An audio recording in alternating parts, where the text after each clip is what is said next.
So if you're an entrepreneur, if you're a creative, if you are just an individual who struggles with imposter syndrome, you've come to the right video. Because in this video, we're gonna uncover imposter syndrome and deal with it with you at its roots. Many high achievers share this dirty little secret, and I'm not saying all, but most of them do. I've listened to a lot of stories about entrepreneurs, high achievers, athletes, and all those. A lot of them have one common denominator, and that's that deep down, they feel like their accomplishments are a result of either luck or they can feel like complete fraud sometimes. So it's something that I'm guessing that you're dealing with. It's something that I've dealt with in my whole career, and sometimes I still deal with it to this day. It's a psychological phenomenon that's known as imposter syndrome, and it reflects a belief that you're inadequate and that you're a failure, despite the actual evidence that you're not, and the evidence that you're actually pretty skilled and qualified to do exactly what you do. True imposter syndrome involves self-doubt, uncertainty about your talents and abilities, and a sense of unworthiness that doesn't at all align with what other people think of you and how other people view you. So in short, you feel like you've basically fooled others into believing that you're something that you're not.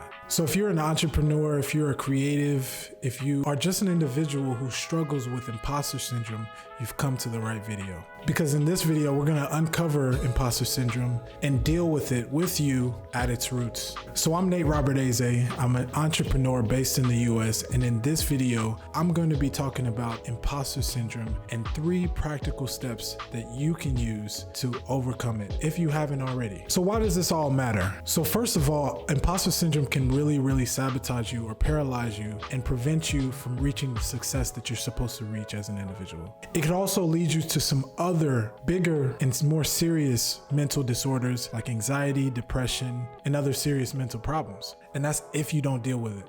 Imposter syndrome is an internal experience of believing that you're not as competent as other people believe you are, or that you're a fraud. And the term is usually narrowly applied to intelligence and achievement, but it also has links to things like perfectionism or just one's overall social perspective of themselves. So there are different types of imposter syndrome, and you can use these to identify so that you can understand how you're going to shake it off. So first of all, there's the perfectionist. This is a type of imposter syndrome that basically says, unless things were absolutely perfect, unless you did things perfectly, that you could have done better. And then there's the expert. There's the person who feels like if they don't know everything, if they're not an expert at this particular topic, then they don't know anything pretty much. And that makes them feel like an imposter because they haven't mastered every step in the process. And then there's the natural genius, the person that believes that they're naturally not intelligent or competent. And if you don't get something right the first time around, then that means that you're an imposter.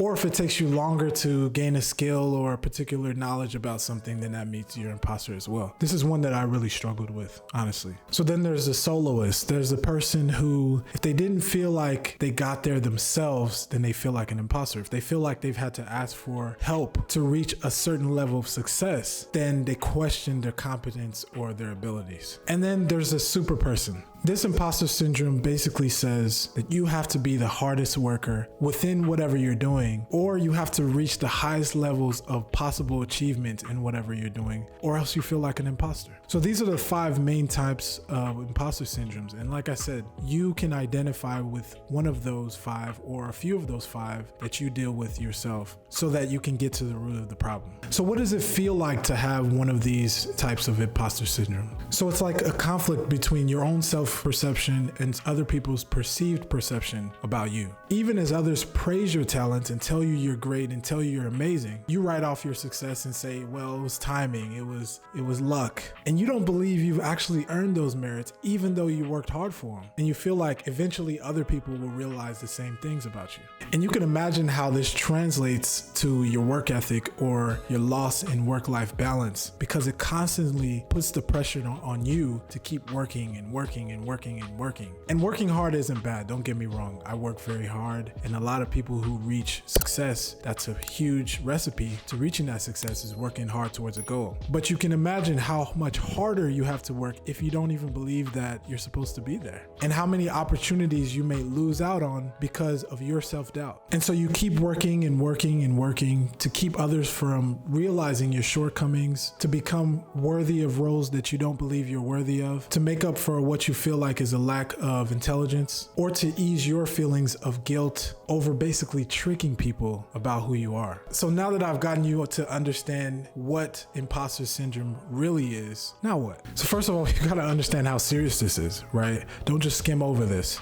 Because the main reason why you might not be reaching some of the goals that you've set out for yourself is because you don't believe you can. And that limits you every step along the way. So success starts here. It starts with the belief system. Because if you imagine something and you believe you can do it, you are going to do it. You know, I always say this, imposter syndrome is like turning on the lights with cockroaches in the room, right? If you have a dark room and you have cockroaches everywhere and you turn on the light, they're gonna scatter and they're gonna go away, right? When you start to understand exactly what imposter syndrome is, that becomes the beginning of your healing process. And it doesn't happen overnight, but there's a switch that happens when you understand what you're dealing with. And then over time, you start to become more confident because you understand that you do deserve exactly what you've been working hard for. So now let's talk about how to attack this. First of all, I talk about this all the time. Acknowledge your feelings. Understand how you feel. And you can do this in a few different ways. First of all, you can do it by talking to somebody about it, talking to a friend about it, a mentor about it. Just ask them, hey, have you ever heard of imposter syndrome? And I can almost guarantee you they're gonna say, yes, it's something that I had to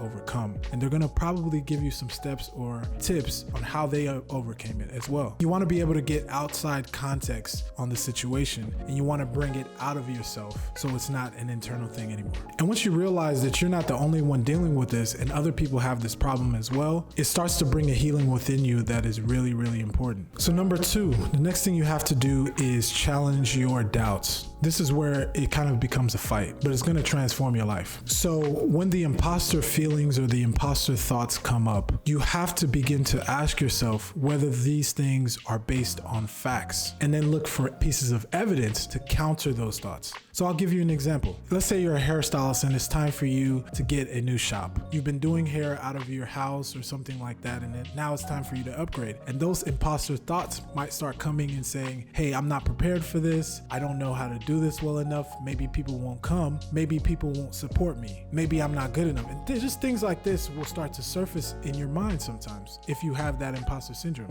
What you have to do at that point is start countering those thoughts. And you got to do so with actual evidence. First of all, I have my cosmetology license. Why do I think I'm not good enough? I'm licensed. Second of all, I have clients that come to me every week. Third of all, I have a social media page that people are engaging with. These are certain things that you can start to use to counter those thoughts to make yourself come out of those imposter thoughts. You see how that works? See, the reality of it is a lot of those imposter thoughts are actual lies that we tell ourselves. Those thoughts are not who you actually are. Those thoughts are not how you operate. And it's not the reality that you're actually facing. They're just perceived. So as soon as we start to get out of our heads and understand the reality of what's happening really around us, we become better and we become more successful. And so number 3, avoid comparing yourself with others. And I'm gonna make a full video on this one because this one is a big one. So it might be time to do a social media detox. You know, on social media, there's all the glitz and glam, there's all the wins, there's all people showing everything great that they've done, and really none of the behind the scenes stuff that shows you that you're just like them. And that might be a big reason why you might have imposter syndrome. Or you might know other people, you hear through the grapevine that this person has opened this person has done this person made this much money, and you're looking at yourself like you're not competent and you're not intelligent because you haven't done those things yet. But your time is coming soon. And for now, you just need to cut off those distractions and cut off that comparison and focus on your road. The only person you need to be comparing yourself with is your old self. And if you do that, you start to understand who you are, not based on the preconceived thoughts or the negative thoughts that are in your head, the actual reality of what's going on. And so that's key in fighting imposter syndrome. And I'm gonna give you guys a bonus tip. And that bonus tip is to become a bit more fierce. And I'm gonna explain what I mean by being fierce. You gotta have a little bit more of fight in you. You can't let those thoughts hold you back. You're pursuing your goals right now. You're headed towards a direction. So you got to keep going and refuse to be stopped. And how do you do this? You start to build your knowledge. There's a famous quote that says competence equals confidence. And the more you know, the more knowledge that you have, combined with a confidence in yourself, allows you to reach your goals or go to the next step towards your goals.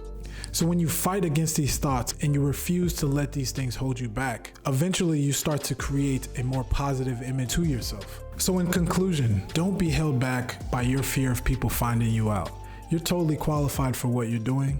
You worked hard for it. And as a matter of fact, you actually want to kill the obscurity and let more people know about the great work you're doing. And that's going to happen after you tackle this thing called imposter syndrome. And remember this, if you're feeling like an imposter right now, that means you actually have achieved some degree of success towards what you're trying to do, but you're attributing it to luck, right? And what you want to do is try to change those feelings of luck into feelings of gratitude, right? Look at what you've accomplished in life and be grateful for your achievements. And so these are some of the things that you should be saying to yourself. I am worthy of what I have achieved.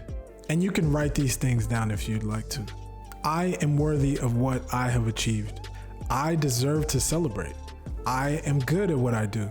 Or I am great at what I do. Or I am exceptional at what I do. And I deserve to succeed as long as I put in the effort that it takes me to get to where I'm trying to go. You deserve it. And you should always know that. So once again, I'm Nate. Thank you so much for watching this video, and I'll see you in the next one. Peace.